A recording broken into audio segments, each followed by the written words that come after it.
Здравствуйте, дорогие подписчики и гости моего канала. Сегодня мы с вами будем готовить котлеты. Подождите, не торопитесь уходить с моего канала. Фарш крутить мы не будем.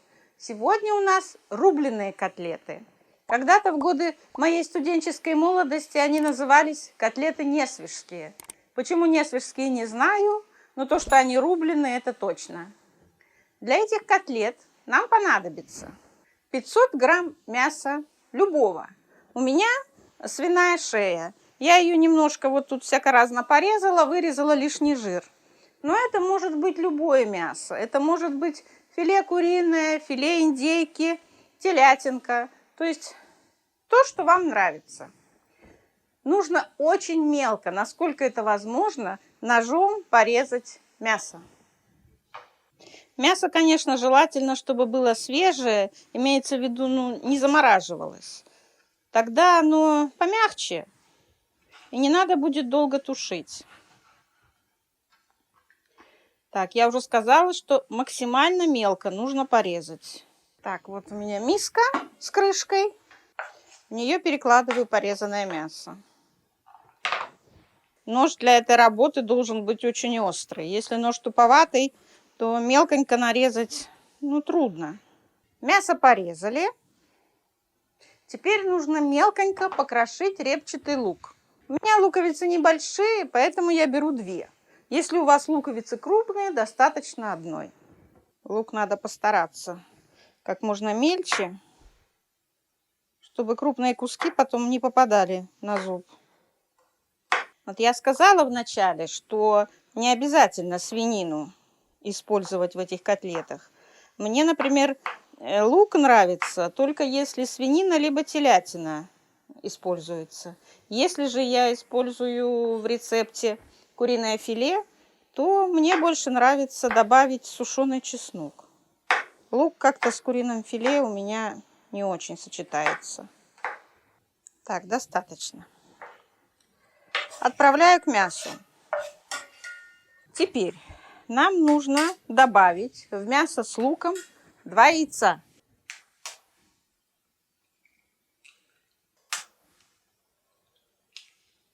И размешать. Хорошенько размешать. Далее нужно будет посолить и поперчить по вкусу вот эту вот нашу смесь. Но так как мы будем добавлять еще и майонез, то с солью надо быть очень осторожным. То есть немножко не досолить. Когда речь идет о свинине, мне очень нравится в котлетах приправка хмели-сунели. Можно ее, конечно, не добавлять, а добавить только соль и перец. Но мне нравится хмели-сунели. Перец по вкусу. Я немного, потому что в хмели-сунели есть перец. Ну и немножко соли. Пусть лучше будет недосолено, правда? Как говорила моя мама, недосол на столе, пересол на голове. Размешаем. Далее нужен крахмал и майонез. Нужно 2 столовые ложки крахмала. Какой это будет крахмал? Картофельный или кукурузный, неважно. У меня картофельный. Вот с горкой такие 2 ложки с горкой. Перемешаю. Вот так он, чтобы крахмал каждый кусочек обволок. И 3 ложки столовых майонеза. Майонез любой, какой у вас есть. Все, приготовили фарш. Теперь нужно его оставить мариноваться на 2-3 часа. Я накрываю крышкой. У кого крышки нет, можно пищевой пленкой накрыть и поставить в холодильник. Чем хорош этот рецепт? Тем, что вот это вот все можно сделать заранее. 2-3 часа – это минимальный срок, который маринуется. Я обычно делаю с вечера.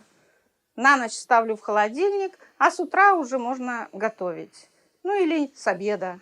Тем хозяйкам, которые работают 31 числа, 31 декабря, очень удобен этот рецепт. Накануне можно все приготовить, уйти на работу, а вечером к новогоднему столу пожарить эти котлеты. Включаю плиту. Наливаю масло. Прошло 3 часа, замариновался фарш наш рубленый. Можно жарить котлетки. Выкладывать котлетки будем на противень, либо форму. на которую предварительно нужно положить фольгу и помазать ее маслом. Потому что доводить до готовности котлеты будем в духовке. Так, все нагрелось. Ложкой. Вот сколько фаршика вмещается в ложку, вот такой величины котлетки и будут. Стараться их сделать поровнее.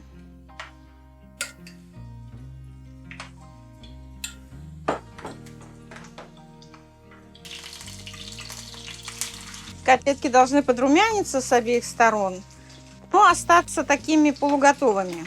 Доводить будем их до готовности в духовке. Так, эти котлетки уже можно снять.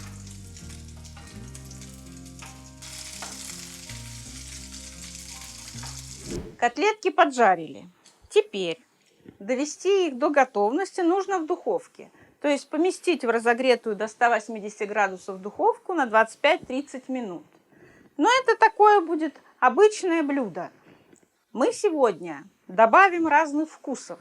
То есть из обычного повседневного блюда сделаем праздничное. Для этого у меня есть перчик. Вот такой большой. Я отрежу от него половинку. Мелко-мелко измельчу. Посыплю на котлетки. И сверху засыплю тертым сыром. Это один вариант. Второй вариант. Просто котлетки засыплю сыром. И третий вариант оставлю будничный. Посмотрим, что в результате получится. Это мой вкус и так, как делаю ее я. Вы можете положить кусочек помидора, сверху засыпать сыром, либо какие другие овощи, например, синий лук мелко покрошить. То есть здесь полет фантазии у хозяйки просто неограниченный. Как вам нравится, так можно изменить вкус этих котлет. Постараюсь как можно мельче порезать его. Давайте начнем с краешку. На эту котлетку положим, на эту немножко положим перчика. Ну вот, пожалуй, все. 3 котлетки сделаем просто с сыром и 4 котлетки запечем без добавок. Сыр натрем на терке, ну, приблизительно 100 грамм. Посыпем сверху. Сколько удержится. Вот, как раз сыру хватило. Теперь отправляем в духовку на 25-30 минут. Вот, друзья, достала я из духовки котлеты. Они у нас полностью готовы. Переложим их на тарелочку. Посмотрите, 16 котлет и 3 вкуса. По-моему, получилось неплохо. Рецепт хорош тем, что набор продуктов один и тот же. Вкусов можно сделать несколько. Если заменить свинину на филе цыпленка, филе индейки, либо телятину, получатся совершенно другие котлетки. Я вообще люблю такие рецепты, которые легко трансформировать, которые можно приготовить и в будний день, и на праздничный стол, что называется, и в пир, и в мир. У меня так называется плейлист. Кому интересно, посмотрите. Внизу под видео будет ссылочка.